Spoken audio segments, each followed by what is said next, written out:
David, if I can just start by asking you just to set out how you came back into government to be the Work and Pension Secretary. When you started in that post, when you talked to the Prime Minister about what you would do in the job, the place of pensions in your agenda. There'd been an enormous and rapid turnover of Secretary of State for Work and Pensions for reasons that are not relevant. And therefore, and quite remarkably in terms of Westminster and Whitehall, there'd been a baton passed from one Secretary of State to another in a relatively smooth way. And when I came in, Andrew Smith and Alan Johnson had commenced the process of establishing the Pension Protection Fund and the regulator. And Tony Blair said to me in May 2005, I've got two priorities for you.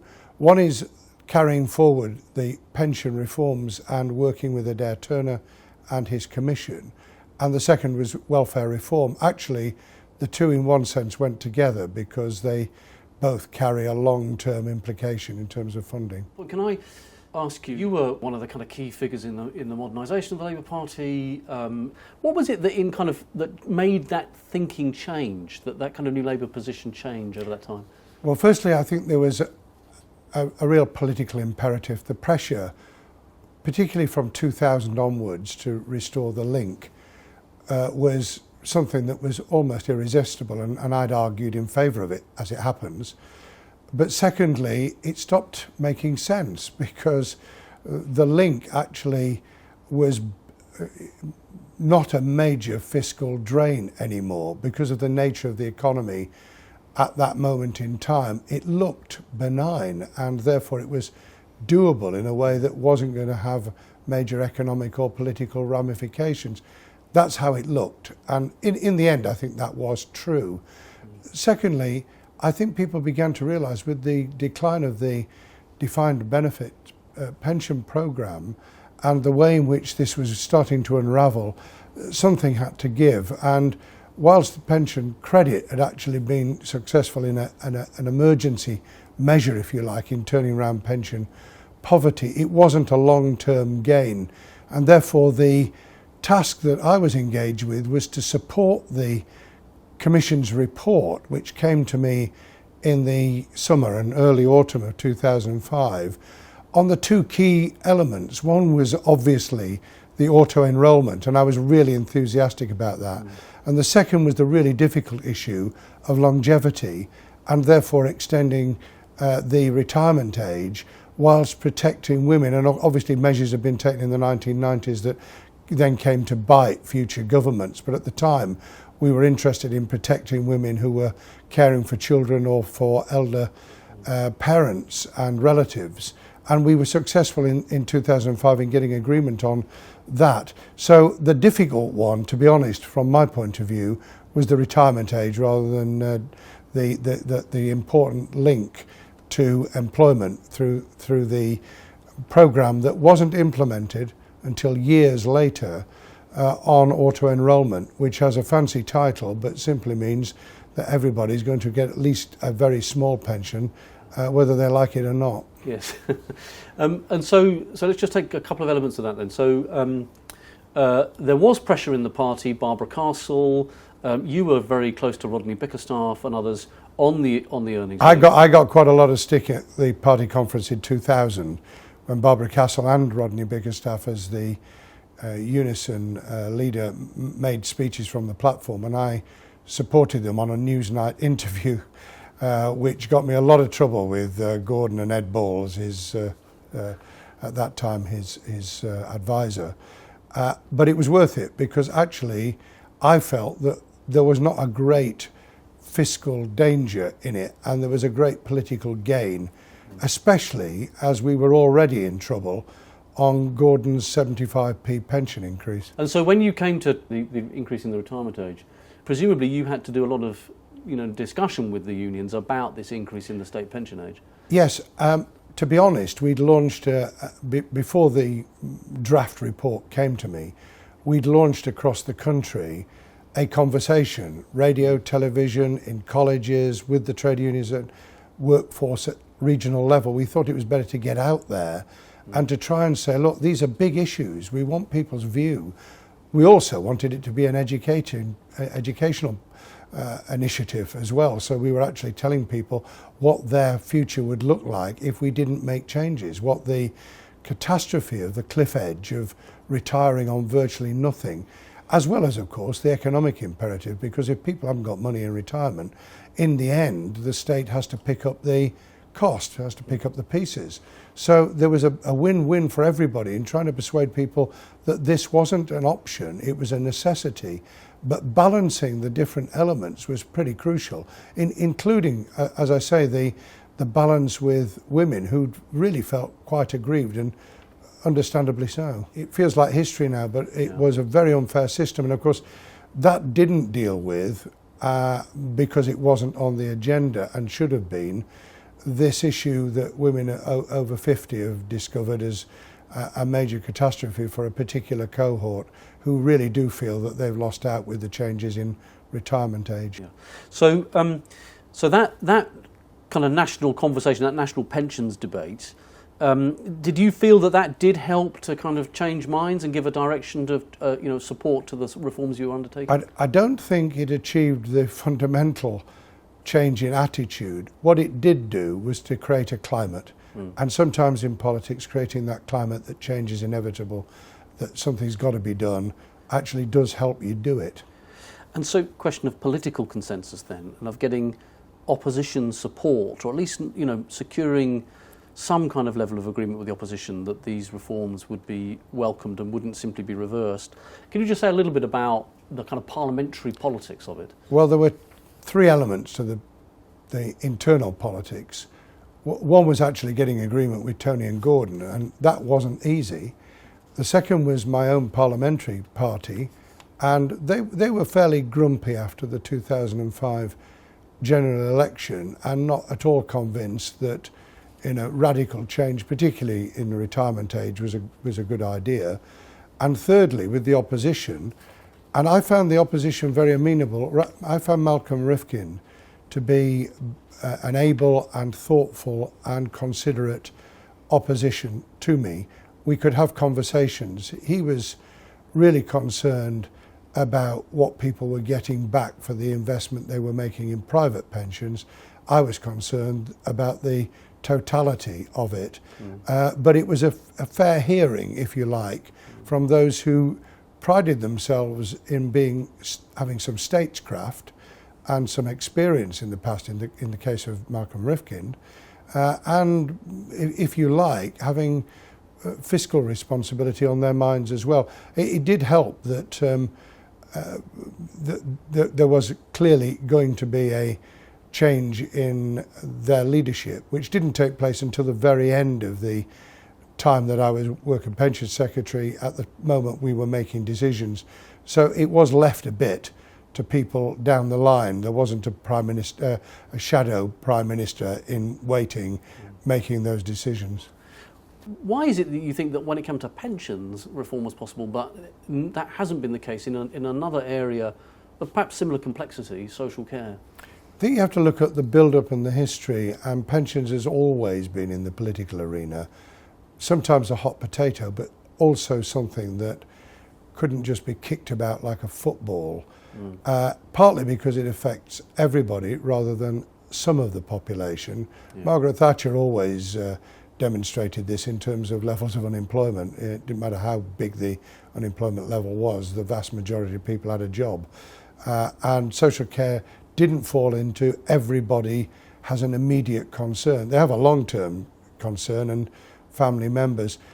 Secondly, I think that we were fortunate in a moment in time when the opposition realised that actually being against change was against their long-term interests as well, whereas we've seen the social care proposals kicked around. 2009 was a classic example when there could have been agreement, but it suited the then opposition party to open it up and to make it a part of that general election campaign. So it was unfortunate timing.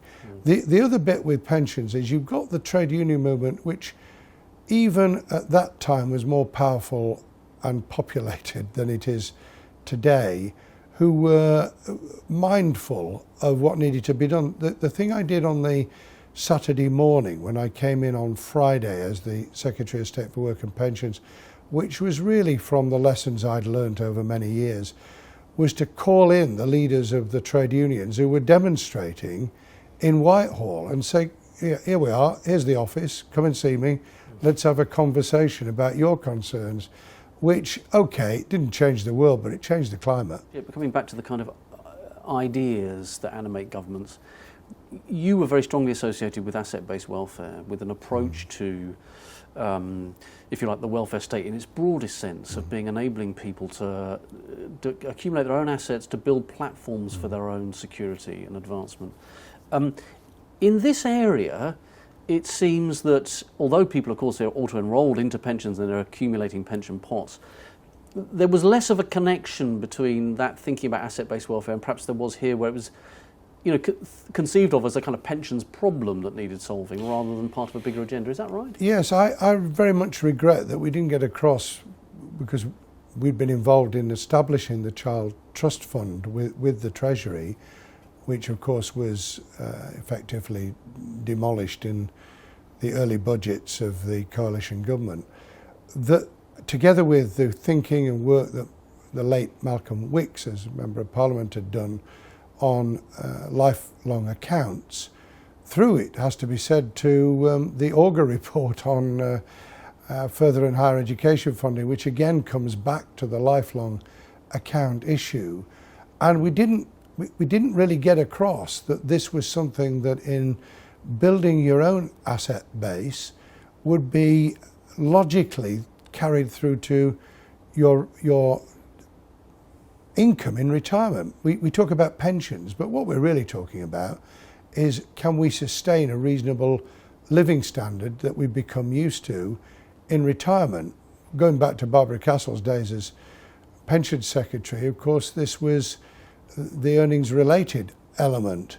We were thinking about whether you could sustain the idea that you own this, but the state and the employer contribute to it as a lifelong account. Now, auto-enrollment could still be part of that process, you know. It could still, in the future, not just be about enrolment for your pension, but with enhancements.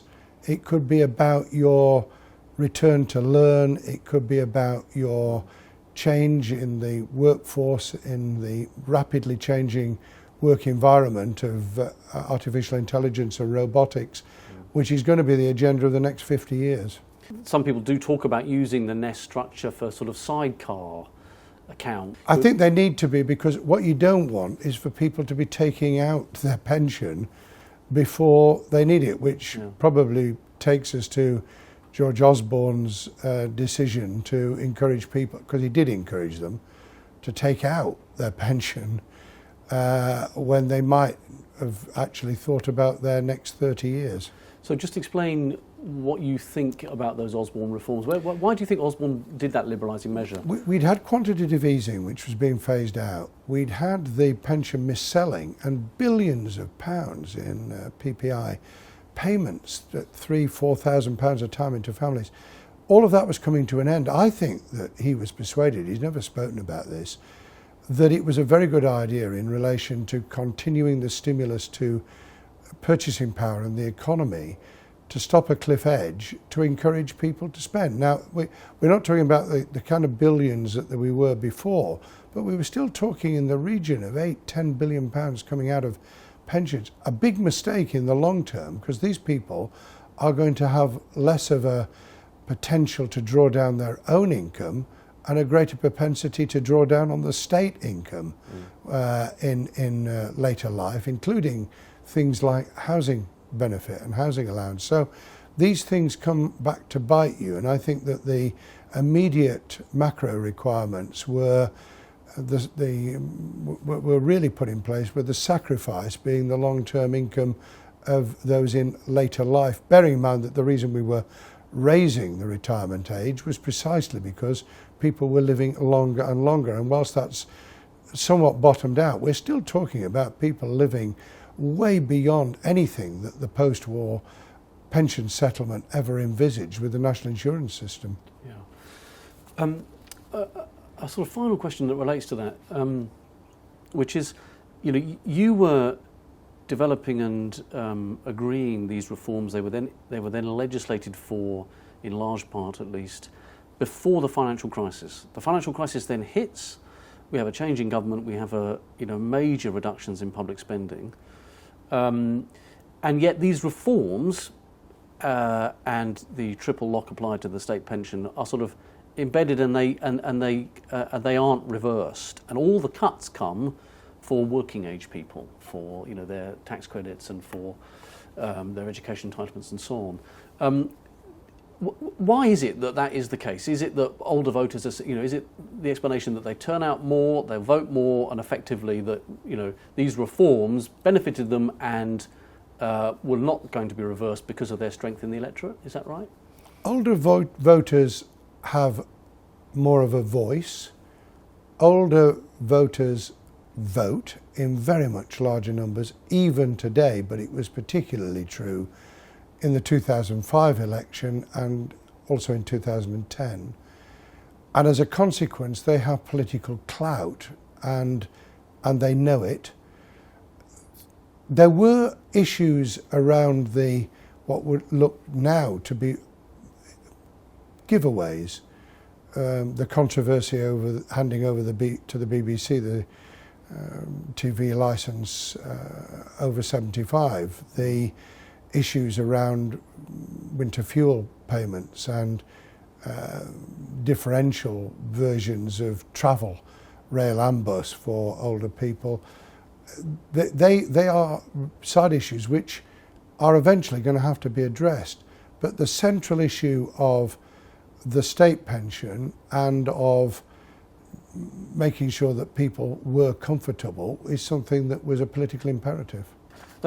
Is there anything, David, that I haven't asked you about that we haven't covered that you'd like to add? The only thing I would add is that whilst we got agreement in those early pre-global meltdown years on the principles and the way it was to be implemented, I still regret that it took way into the coalition government to implement auto-enrolment and to get this off the ground. And I still think we will have to face the fact that auto-enrolment will have to be on a different scale to what it is today if people are genuinely not going to be reliant on the state in old age. So the enrolment rates are high, but it's not compulsory, and the levels of contribution are still relatively low, although they've just increased. Is it your view then that either you need to make it compulsory or you do need to increase the level of contribution people make? I'd prefer to start by increasing the levels that individuals have to make, but also the employer gradually over time. I think it's a bit like the national minimum wage morphing into the living wage, that actually people think that employers won't or can't do it, and actually if you do it over a reasonable scale of time, you can.